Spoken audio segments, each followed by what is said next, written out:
40 जागांसंबंधी जवळजवळ एकमत झालेलं आहे आणि अतिशय चांगल्या वातावरणामध्ये अत्यंत आनंदात कुठेही वाद न होता चिडचिड न होता आम्ही सकाळी 11 वाजता बसलो, 11 साडे 11ला बसलो आणि आता तुमच्यासमोर खाली आहे. किती जागा वाटप अंतिम झालेले आहे, किती जागा वाटप बाकी राहिलेली आहे? असं जवळजवळ 48 जागा नक्की झाल्या. मुंबईतल्या काही जागा वाटवांवर शिवसेना 4 जागा लढवणार सांगितलं होतं. 6 पैकी 4 खास करून राष्ट्रवादी काँग्रेस तुम्ही मागत होता, परंतु ठीक आहे ना, आम्ही मागतोय नाही मागतोय सगळं अंतिम होईल. त्याच्यामध्ये फार काही वाद नाही एवढं सांगितल्यानंतर रायगड लोकसभा संदर्भात काय काही निर्णय होणार? जागांमध्ये मात्र अदलाबदल होऊ शकते, जसं की रायगड आहे, काही ठिकाणी कोल्हापूर जागा आहे, नाही, नाही.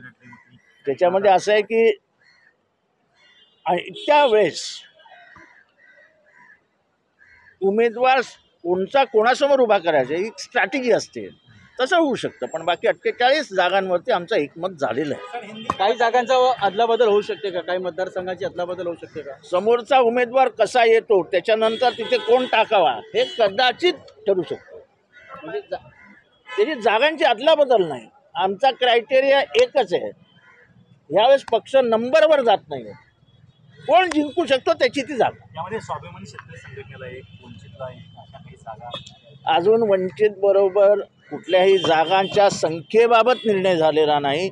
वंचित आमच्याबरोबर असावं अशी आमची प्रचंड मनापासून सगळ्यांची इच्छा आहे आणि त्याप्रमाणे आम्ही त्यांच्याशी बोलतो आहोत.